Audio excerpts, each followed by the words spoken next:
Hello मेरे प्यारे दोस्तों, नमस्कार। स्वागत है आपका अपने YouTube channel PCM by Pradeep sir में। तो हमने इससे पिछले वीडियो में आपको 2 लेक्चर्स प्रोवाइड करा दिए हैं। जिसने अभी तक वह 2 लेक्चर्स नहीं देखे तो आप प्लीज़ जाकर के उन लेक्चर्स को देख लें, जिसमें हमने आपको हमारा अगला नेक्स्ट चैप्टर जो चल रहा था, जिसके अंतर्गत हम कर रहे थे वैद्युत चुम्बकीय प्रेरण। तो वैद्युत चुम्बकीय प्रेरण कराया था हमने, तो जिसके अंतर्गत हमने पहले 2 लेक्चर्स में कुछ टॉपिक्स करा दिए हैं। जो हमारे टॉपिक्स कुछ इस प्रकार थे, जिसमें हमने एल्बर्ट का नियम कराया था और तुम्हारा इसमें चुम्बकीय फ्लक्स कराया था। तो सबसे पहले हमने जो टॉपिक कराया था वो कराया था चुम्बकीय फ्लक्स। तो चुम्बकीय फ्लक्स क्या है, तो आप इससे पिछले वीडियो में जाकर के उसे देख लीजिएगा। और हमने अपना नेक्स्ट टॉपिक जो कराया था वो कराया था वैद्युत चुम्बकीय प्रेरण। तो यानी कि जो हमारा चैप्टर से रिलेटेड भी है, यानी कि वैद्युत चुम्बकीय प्रेरण हमारा क्या है, तो इसके बारे में भी हमने चर्चा की थी। और उसके बाद हमने फैराडे के वैद्युत चुम्बकीय प्रेरण संबंधी नियम बताए थे कि फैराडे ने कौन कौन से नियम दिए और किस प्रकार दिए। तो आप उसे भी जाकर के देख लीजिएगा। और इससे नेक्स्ट टॉपिक जो कराया था हमने फैराडे से, नेक्स्ट टॉपिक वो कराया था हमने लेंज का नियम। तो लेंज का नियम क्या है, तो लेंज का नियम हमारे इस बार के लिए मोस्ट इम्पोर्टेंट भी है। और अब हमारा जो नेक्स्ट टॉपिक आया है वो आया है स्वप्रेरकत्व। स्वप्रेरकत्व के जो है हमारे ये 3 नाम हैं। तो 3 नाम किस प्रकार, तो इसे हम स्वप्रेरण भी कह सकते हैं और स्वप्रेरण गुणांक भी कह सकते हैं और स्वप्रेरण प्रेरकत्व भी कह सकते हैं। तो ये हमारा इन तीनों में से किसी नाम से भी आना है, किसी भी नाम से आ सकता है। और हमारी डेफिनेशन जो रहेगी वो रहेगी हमारी सेमी डेफिनेशन। तो क्या होता है हमारा स्वप्रेरण या स्वप्रेरकत्व गुणांक या फिर स्वप्रेरण प्रेरकत्व। तो ये क्या होता है हमारा, तो जब किसी कुंडली में चुम्बकीय फ्लक्स परिवर्तन से एक प्रेरित धारा या प्रेरित वैद्युत धारा वाहक बल ई उत्पन्न होता है, तो उसे ही क्या कहते हैं हम, स्वप्रेरकत्व गुणांक अथवा स्वप्रेरण अथवा स्वप्रेरण प्रेरकत्व कहते हैं। सही, तो आपको समझ में आ गया होगा। और आपको अब हम डेफिनेशन लिखाएंगे, आप वहाँ से भी समझ सकते हैं। तो देख लेते हैं सबसे पहले। तो जब किसी कुंडली में, तो लिखते हैं हम अपनी डेफिनेशन। तो जब किसी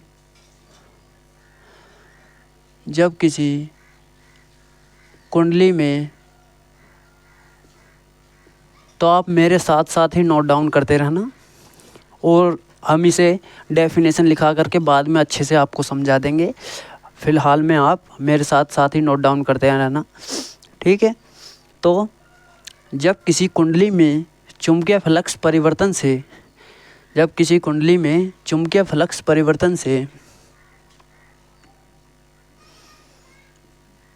चुम्बकीय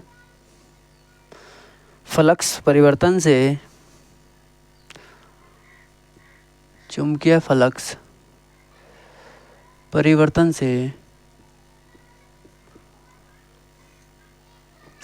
से तो जब किसी कुंडली में चुम्बकीय फ्लक्स परिवर्तन से एक प्रेरित धारा या प्रेरित वैद्युत वाहक बल, तो परिवर्तन से प्रेरित धारा या प्रेरित वैद्युत वाहक बल, सही, तो या प्रेरित वैद्युत वाहक बल,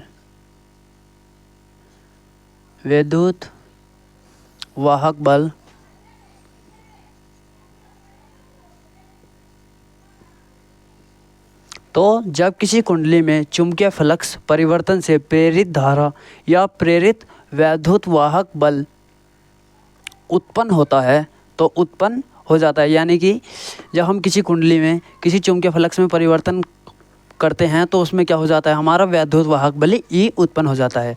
तो वैद्युत वाहक बल उत्पन्न हो जाता है,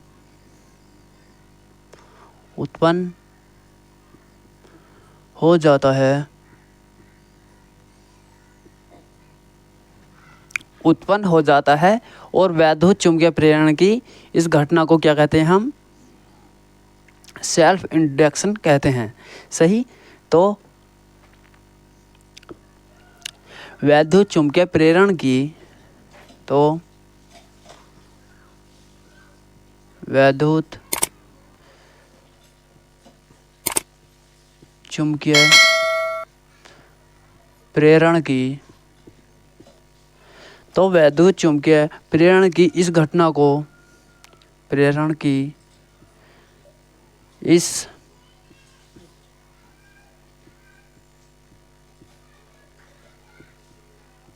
इस घटना को हम क्या कहते हैं, स्वप्रेरकत्व कहते हैं।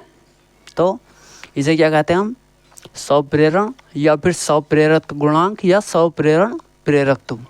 तो इसे स्वप्रेरण गुणांक कहते हैं,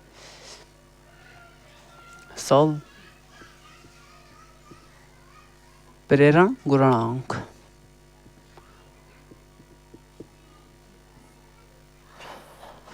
कहते हैं।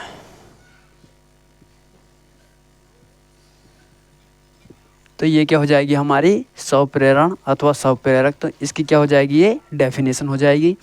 अब इसके अंतर्गत क्या देखेंगे हम इसके अंतर्गत अब फॉर्मूला ड्राइव करेंगे। तो सही, तो ये डेफिनेशन हमारी क्या थी, तो जब किसी कुंडली में चुंबकीय फ्लक्स परिवर्तन से प्रेरित धारा या प्रेरित वैद्युत वाहक बल उत्पन्न हो जाता है, जिसे हम क्या कहते हैं, स्वप्रेरकत्व गुणांक कहते हैं। सही, तो अब हम देखते हैं। तो माना कुंडली में कुछ फेरों की संख्या, तो कुंडली में जब हमने किसी, जैसे कि आप मोटर देख लो या फिर ट्रांसफार्मर देख लो, तो उसमें कुछ कुंडली होती हैं यानी कि फेरे होते हैं। तो उन कुछ कुंडली की फेरों की संख्या कितनी मान लेते हैं हम, n मान लेते हैं। तो देख लेते हैं हम इसी प्रकार। तो माना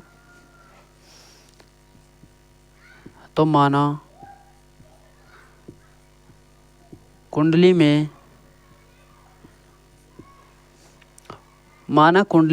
कुल फेरों की संख्या क्या हो जाएगी हमारे, कैपिटल N। तो कुंडली में कुल फेरों की संख्या, तो ये क्या हो जाएगी हमारी, कैपिटल N। सही, और फेरों में बंध चुंबकीय फ्लक्स, तो फेरों में जो बंध हमारा चुंबकीय फ्लक्स हो जाएगा वो क्या हो जाएगा हमारा, फाई। सही, तो यानी कि हम मान लेते हैं एक फेरे में बंध चुंबकीय फ्लक्स। तो एक फेरे में बंध क्या, चुंबकीय फ्लक्स।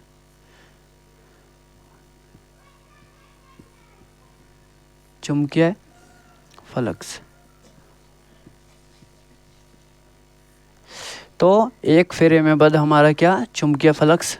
तो ये क्या हो जाएगा हमारा, चुंबकीय फ्लक्स बराबर ये हो जाएगा हमारा फाई। सही, तो चुंबकीय फ्लक्स ये बराबर क्या हो जाएगा हमारा, फाई। तो यानी कि ओ बना करके इसमें हम एक डंडा खींच दें तो ये क्या हो जाएगा हमारा, फाई। और यदि क्यू टाइप रखें तो ये क्या हो जाता है हमारा, थीटा। सही, तो ये क्या हो रहेगा हमारा, फाई, जिसमें हम ओ कर करके एक डंडा खींच देंगे और इसे क्या बोलते हैं हम, फाई। और फाई को आपको कहीं कहीं ये वाले चिन्ह भी देखने के लिए मिलेंगे। तो ये बुक में हमारा इस प्रकार देखने के लिए मिलता है और हम सिंपली इसे एक डंडा खींच करके रिप्रेजेंट कर देते हैं। तो एन फेरों के बाद चुंबकीय फ्लक्स हमारा क्या हो जाएगा, एन फेरों के बाद चुंबकीय फ्लक्स। तो देख लेते हैं। तो एन फेरों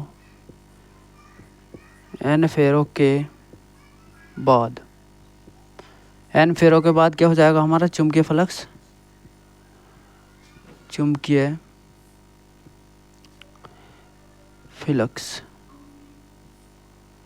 तो एन फेरों के बाद हमारा जो चुंबकीय फ्लक्स हो जाएगा वो हो जाएगा एन डॉट फाई। तो यानी कि एन यानी कि जितने फेरे हैं और चुंबकीय फ्लक्स, तो इनकी क्या हो जाएगी, मल्टीप्लाई हो जाएगी। सही, तो ये क्या हो जाएगा हमारा, एन डॉट फाई।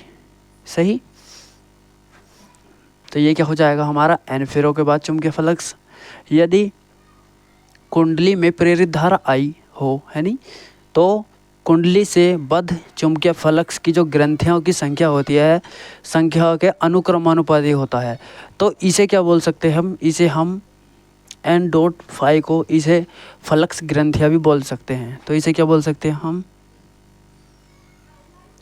फ्लक्स ग्रंथियाँ।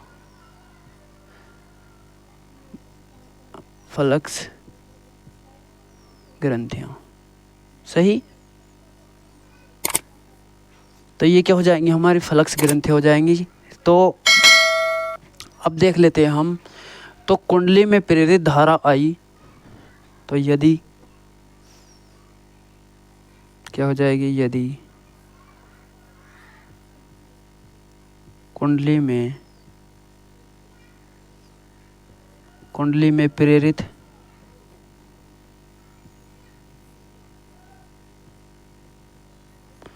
प्रेरित धारा क्या हो जाएगी हमारी, आई। यदि कुंडली में प्रेरित धारा आई कुंडली से बद्ध फ्लक्स, तो कुंडली से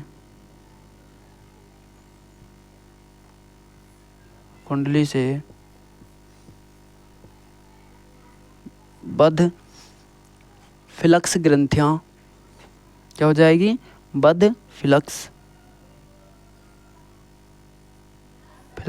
ग्रंथियां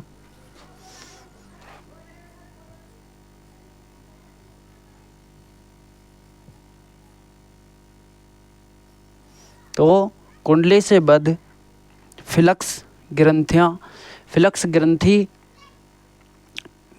की संख्या, यानी कि ग्रंथियां ही बोल सकते हैं हम, या फिर ग्रंथियां, तो इसे क्या बोल सकते हैं हम,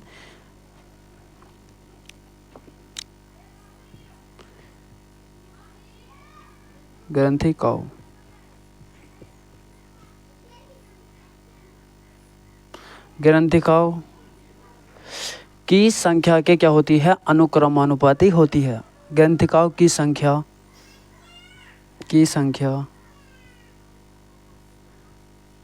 के अनुक्रमानुपाती होती है,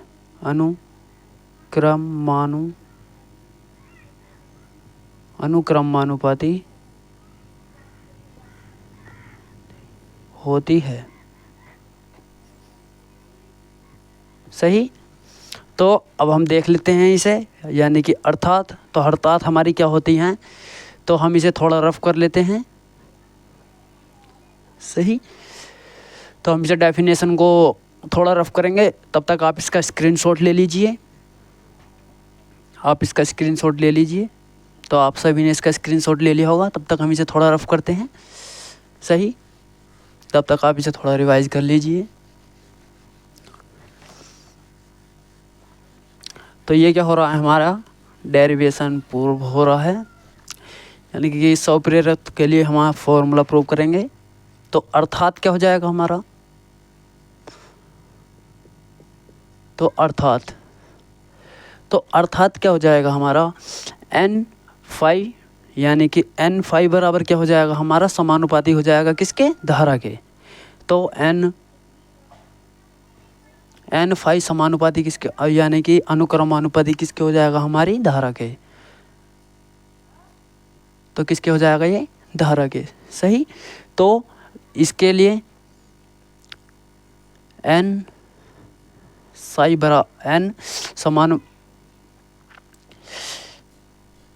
बराबर जो हो जाएगा हमारा, वो आ जाएगा Li। तो L क्या है हमारा, ये है हमारा एक नियतांक है। तो L क्या है हमारा, L जहाँ पर एक नियतांक है जिसमें स्वप्रेरक गुणांक कहते हैं। तो L को क्या बोलते हैं हम, स्वप्रेरक गुणांक भी कहते हैं। तो सही। तो लिख लेते हैं हम इसे। तो जहाँ, यानी कि वेयर, यानी कि जहाँ पर हमारा L क्या है, L यानी कि L इज ए कांस्टेंट बोल सकते हैं इसे, या फिर L एक नियतांक है। तो L एक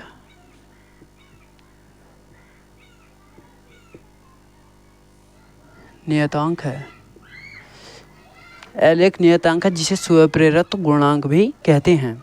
तो जिसे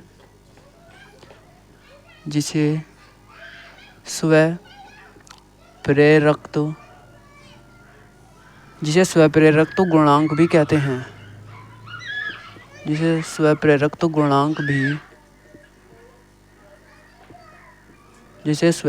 गुणांक भी कहते हैं। सही। तो ये हमारी L की वैल्यू जो हो जाएगी, इसे हम स्वप्रेरक गुणांक भी कहते हैं। तो जहाँ पर ये L बराबर क्या आ जाएगा हमारा, कांस्टेंट आ जाएगा। तो अब हमारा L बराबर जो फॉर्मूला बन जाएगा, तो ये L हम इसे यहीं पर ही रहने देंगे तो I क्या आ जाएगा, ये हमारा I इसके अपोन में आ जाएगा। तो यानी कि N फाई बराबर ये I कहाँ जाएगा हमारा, इसके अपोन में आ जाएगा और बराबर में क्या बच जाएगा हमारा L। L क्या है यहाँ पर, स्वप्रेरक तो L है, यानी कि स्वप्रेरक तो गुणांक है। तो आइए हम इसे थोड़ा और रफ कर लेते हैं।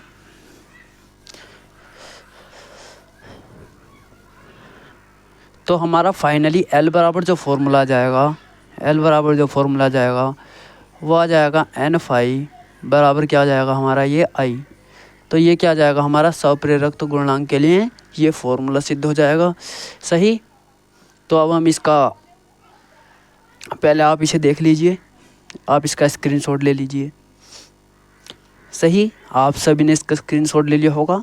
तो हम देखते हैं अब इसका मात्रक देखते हैं। तो इसका मात्रक क्या बन जाएगा हमारा,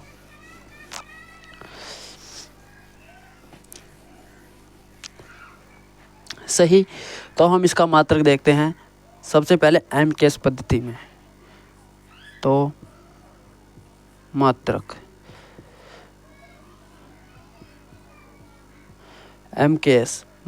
MKS पद्धति में क्या हो जाएगा हमारा, वेबर प्रति क्या हो जाएगा, ये एम्पियर। सही। तो फाई का मात्रक क्या हो जाएगा हमारा, वेबर, और धारा I को कैसे रिप्रेजेंट करते हैं हम, एम्पियर से। सही। तो हमारा मात्रक हो जाएगा ये वेबर प्रति एम्पियर, और जिसे हम SI पद्धति में क्या बोल सकते हैं, हेनरी। तो SI पद्धति में हमारा क्या मात्रक हो जाएगा, SI पद्धति में ये हो जाएगा हेनरी, जिसे हम शॉर्ट फॉर्म में H भी लिख सकते हैं। सही, कैपिटल H।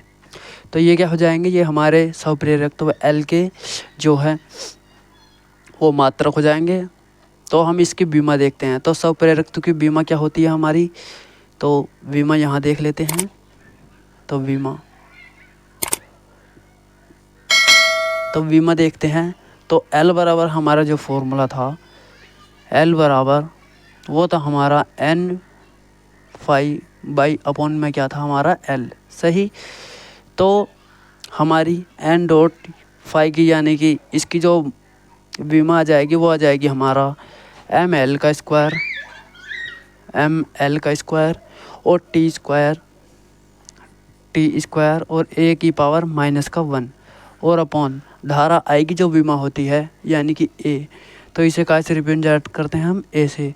तो हमारी जब फाइनली बीमा हो जाएगी तो A हमारा इसके ऊपर ही पहुंच जाएगा माइनस इन्वर्स करके। तो L की जो हमारी बीमा आ जाएगी स्वप्रेरक की, वो आ जाएगी हमारी ML का स्क्वायर, T का स्क्वायर और A की पावर कितनी हो जाएगी हमारी 2। सही। तो एक पावर हमारी ये हो जाएगी और एक पावर ये हो जाएगी। तो ये क्या हो जाएगी हमारी, ये हमारी बीमा हो जाएगी इसकी। सही। तो देख लीजिए आप। तो अब कभी कभी शॉर्ट फॉर्म में ये पूछ लेता है कि 1 हेनरी क्या है। तो अब हम आपको बताते हैं कि 1 हेनरी क्या है हमारा। तो 1 हेनरी किसी कुंडली में एकांक फेरों से बद्ध चुंबकीय फ्लक्स 1 वेबर हो तो कुंडली में प्रेरित धारा जो होगी हमारे वो 1 एम्पियर होती है। तो तब उस स्वप्रेरक गुणांक को हम क्या कहते हैं, 1 हेनरी कहते हैं। तो हम इसकी डेफिनेशन भी लिख लेंगे तो कि 1 हेनरी क्या होता है। तो देख लेते हैं, तब तक हम इसे थोड़ा रफ कर लेते हैं। तब तक आप इसका स्क्रीनशॉट ले लीजिए। तो आप सभी ने इसका स्क्रीनशॉट ले लिया होगा। तो अब हम इसे रफ करते हैं और देखते हैं 1 हेनरी क्या है।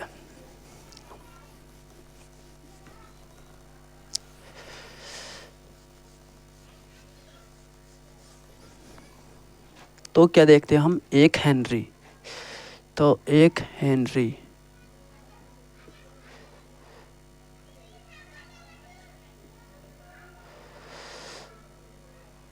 तो 1 हेनरी हमारा क्या होता है, तो किसी कुंडली में एकांक फेरों से बद्ध चुंबकीय फ्लक्स 1 वेबर हो तब हम उस कुंडली में प्रेरित धारा 1 एम्पियर होती है। तब इस स्वप्रेरक गुणांक को क्या कहते हैं हम, 1 हेनरी कहते हैं। सही। तो आइए देख लेते हैं। तो किसी कुंडली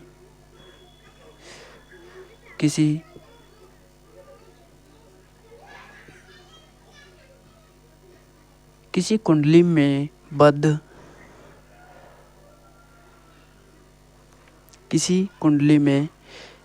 एकांक फेरों से बद्ध। तो ये थोड़ी डेफिनेशन हमारी वो हो रही है। तो किसी कुंडली में क्या हो जाएगा, किसी कुंडली में एकांक, हम इसे रफ कर लेते हैं सारे को ताकि स्पेस तो हमारे पास थोड़ा ज़्यादा हो जाए।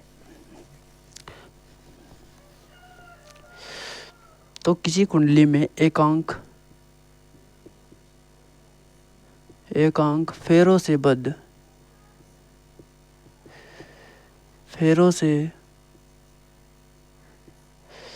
किसी कुंडली में एकांक फेरों से बद्ध चुंबकीय फ्लक्स, क्या हमारा चुंबकीय फ्लक्स। तो चुंबकीय फ्लक्स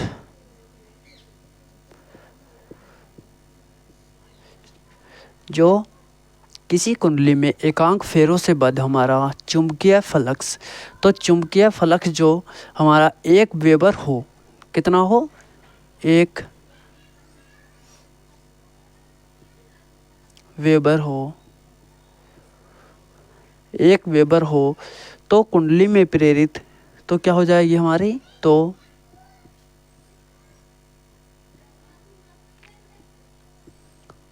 कुंडली में प्रेरित,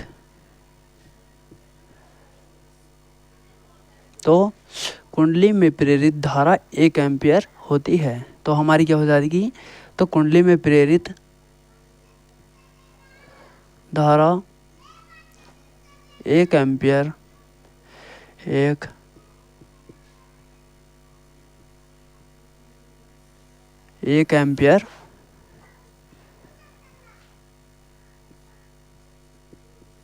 तो हमारी ये क्या होती है, 1 एम्पियर होती है। तब इस स्वप्रेरक गुणांक को 1 हेनरी के बराबर होता है। तो तब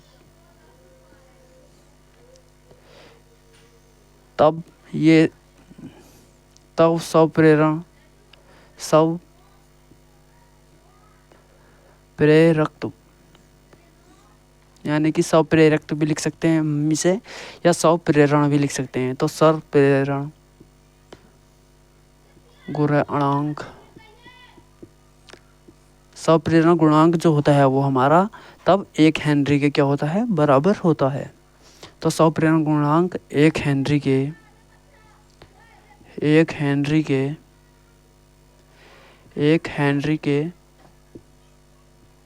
बराबर 1 हेनरी के बराबर होता है। सही। तो ये क्या हो जाएगा हमारा, 1 हेनरी की डेफिनेशन हो जाएगी। तो अगर हमें परीक्षा में 2 नंबर में पूछने के लिए आ जाए कि हमारा 1 हेनरी क्या है, तो 1 हेनरी हम डेफिनेशन देंगे।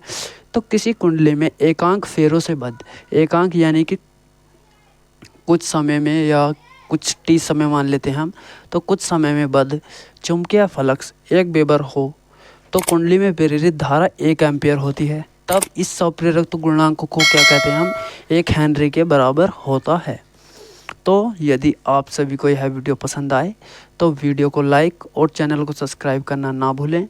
अगर आपने इससे पिछली वीडियो नहीं देखी हैं तो आपको इसी वीडियो के डिस्क्रिप्शन बॉक्स में प्लेलिस्ट का लिंक मिल जाएगा, आप वहां से जा कर के 1 बाय 1 वीडियोस देख सकते हैं। अगर आपको इसी वीडियो की प्लेलिस्ट चाहिए तो प्लेलिस्ट एंड पीडीएफ के लिए, तो पीडीएफ के लिए Telegram channel PCM by Pradeep sir को ज्वाइन कर सकते हैं, जिसका लिंक आपको इसी वीडियो के डिस्क्रिप्शन बॉक्स में भी मिल जाएगा।